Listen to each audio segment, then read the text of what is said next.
Assalamualaikum warahmatullahi wabarakatuh. Bismillah, alhamdulillah, wassalatu wassalamu ala rasulillah Muhammad ibn Abdillah fala nabiyya ba'dah wa ala alihi wa sahbihi wa mawalah amma ba'd. Sahabat-sahabatku, ketika kita berbicara masalah virus,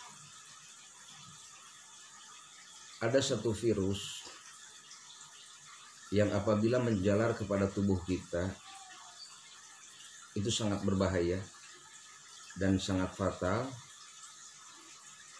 Saking fatalnya akan mencelakakan di dunia dan di akhirat. Di dunia tersiksa, di akhirat lebih tersiksa.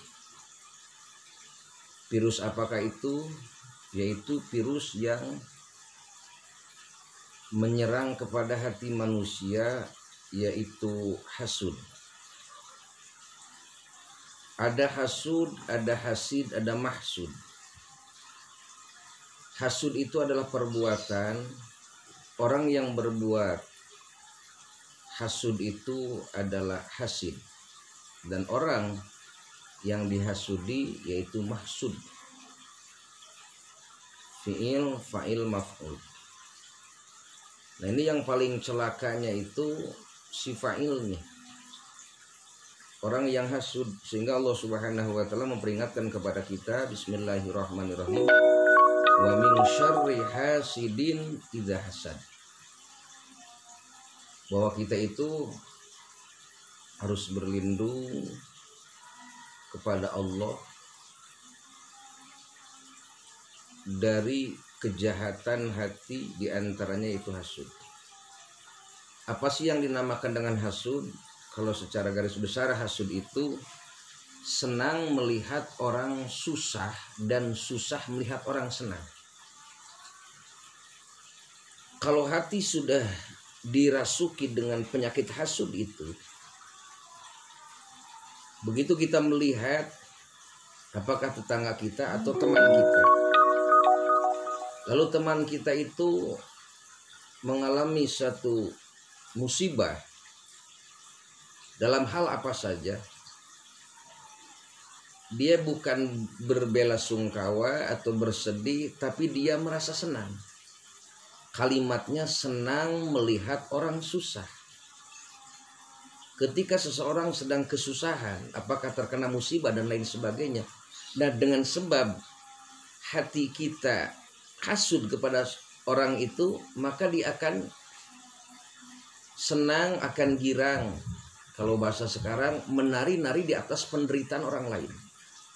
Padahal dia itu dalam keadaan bersedih, terkena dengan musibah. Nah, orang yang hasud ini bahayanya ketika seseorang sedang dirundung malang, ketika seseorang sedang bersedih, maka orang hasud itu dia gembira, senang. Senang melihat orang susah. Dan susah melihat orang senang.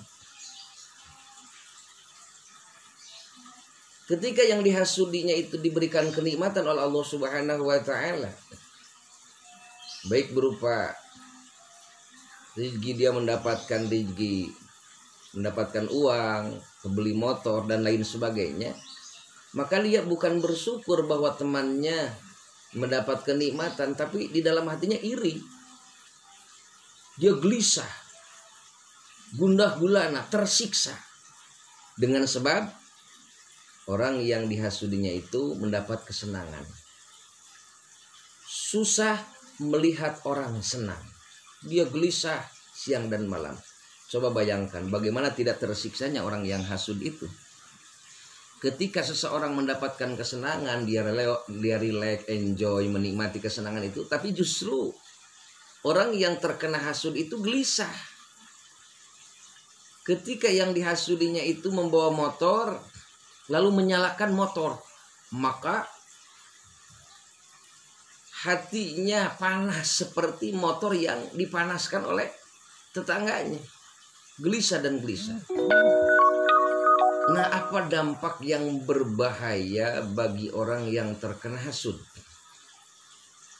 Dalam hadis Rasulullah SAW memberikan gambaran bahwa hasud itu diibaratkan seperti api Dan hasil amal kita itu diibaratkan seperti kayu bakar.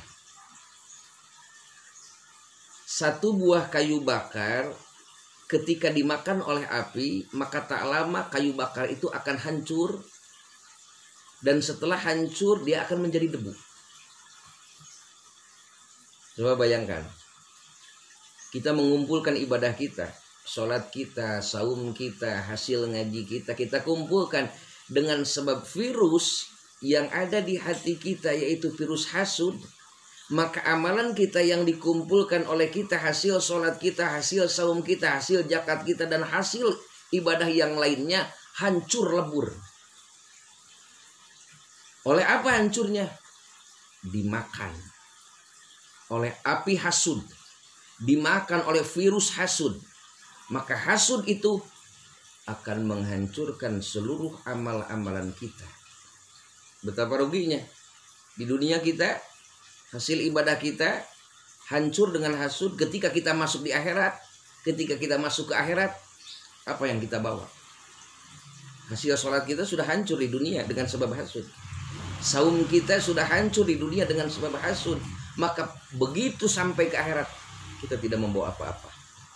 Maka kerugian total general yang akan didapatkan oleh orang itu, di dunia tersiksa jiwanya, di dunia tersiksa hatinya, di akhirat dia akan mendapatkan puncak daripada siksaan yang maha dahsyat.